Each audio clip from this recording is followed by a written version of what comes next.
Most guys in your school are playing the game on hard mode because they don't understand one simple thing. High school is a visual ire. You can be the funniest or smartest guy in the room, but if you look like you haven't slept or showered in 3 years, you're invisible. Look at these two photos of me. One is from December, other's from March. Just 3 months, I went from average to ascendant. You see it in the jawline, hair, and the overall presence. I didn't get plastic surgery. I didn't spend thousands of dollars. I just used 3 specific tools to hack my own genetics. If you want to walk into class on Monday and actually have people notice you for the first time, this is exactly what I would do if I were you. This brings me on to my first tool, which I use to Looksmaxx. Facial hair. Let's talk about the biggest mistake I see in the hallways. The hopeful beard. You know the one. It's patchy, it's thin, and it's basically just peach fuzz holding on to a dream. Facial hair contributes the most to my ascension compared to all the other tools, which is why it's the first tool. With the first photo, there's barely any fucking hair covering my jaw in general. Here's a case in point most people never understand. If you can't have a fully filled and genetically great beard, just shave it off. Experiment with a goatee, or just better off clean shave instead. The clean shave is usually better than the patchy beard because one, it accentuates the jaw. Thick hair can hide a weak jaw, but patchy hair just obscures your natural line without adding any masculine volume. Number two, it signals deliberate correct intentions. A clean shave looks like a deliberate style choice. A patchy beard looks like a failed attempt at grooming. Now, the big thing here is when to keep it versus when to cut it.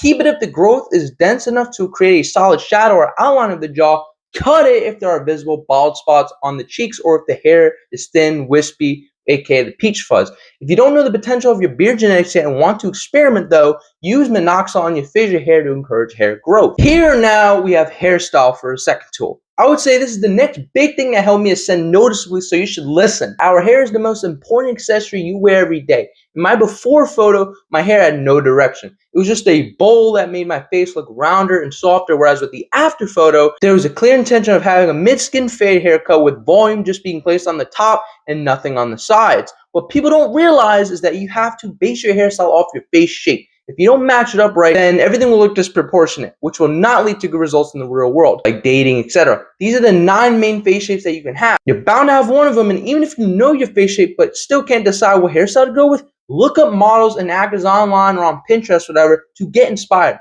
That way you can kind of copy them, but with your own little twist.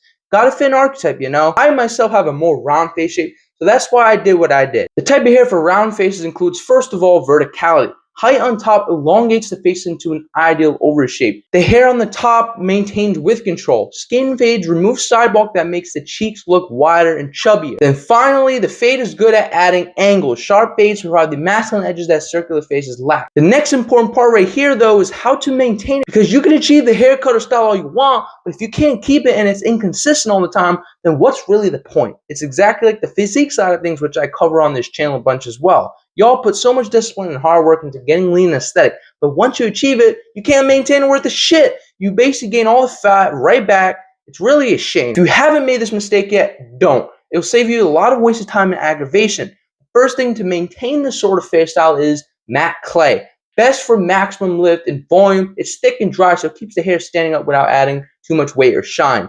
Secondly, it's of course the one and only sea salt spray. Use this on damp hair before blow drying. It adds grit and texture so the hair doesn't fall flat halfway through the day, like at lunchtime. And one thing I'm about to tell you next that you don't want to miss that will get you an edge over 99% of the people is this pro sleeper tip right here. Always blow dry upward when the hair is about to be done air drying. This is 90% of the work. The product just locks it in. You can literally just blow dry. Your hair and head is like this. You brush it, and then once you do all that, you kind of look down and it's kind of just fluffy and it looks really good. I do this a lot nowadays and it actually works every time. Thirdly, when it comes to my ascension, we now have eyebrows. You have to do what I did to complete the ascension. This is the secret sauce. Eyebrows are the most underrated part of male attraction. They frame your eyes, the most important part of your face. We are aiming for low set, thick, masculine eyebrows here. Eyebrows contribute way more to attraction than you think because it's kind of like putting the icing on the cake. Think of people who got no eyebrows. Doesn't it look fucking horrifying? It resembles a goddamn alien, for goodness sake. And you don't want that because trust me, you won't pull jack shit. So this is why you need to pay attention to eyebrows. With me here, and basically men in general, especially in the Looksmaxxing space, we strive for thicker, more low-set masculine eyebrows. Here's why exactly. The benefits of thicker eyebrows include masculine dimorphism. Thicker, straighter eyebrows are a key differentiator between male and female faces. Look at these two faces here, or there's one of the big things you notice, the fucking eyebrows, right? Thicker eyebrows also has a bone structure illusion because dense hair mimics a strong brow ridge, adding depth and shadow to the eye area. Eye contrast aesthetic as well with this. Dark brows against lighter skin maximizes facial attractiveness by defining the face's geometry. And then with this low set advantage here, us Looksmaxxers prefer brows that sit lower on the orbital rim, as high arch brows are seen as a feminizing trait. Combine all that and you'll already look more noticeably attractive and masculine just with the eyebrows alone. And don't forget this other pro sleeper tip. Minoxidil or derma rolling are the common growth hacks used in the community to fix thin or patchy eyebrows. Give it a try at least before you talk shit on it. I used it and it's gotten my shit a little bit longer. So listen, all the tools I just gave you, the hair, the beard, the brows, those are just the foundation. You can have the perfect frame, but if the person inside is still acting like the before photo, it won't work. The final most important tool is presence. When you walk into school on Monday with your new hair and a clean jawline, I want you to fix your posture. Shoulders back, chin slightly down, and stop looking at your phone while you walk. You didn't do all this work to hide, right? You did it to be the guy who finally commands respect the moment he enters a room. So I want you to pick one of these things today. Not tomorrow, not Monday, right now. Go to the bathroom, shave that patchy, hopeless beard, or order some sea salt spray. If you're ready to stop being average and actually start your ascension, I want you to comment the word below, ascended. I'm going to be replying to as many of you as I can to help you with your specific face shapes and questions. And if you want the full guide on how to build a physique to match the face, check out this video here to help you really ascend. Hit that subscribe button if you haven't already. We're just getting started. See ya.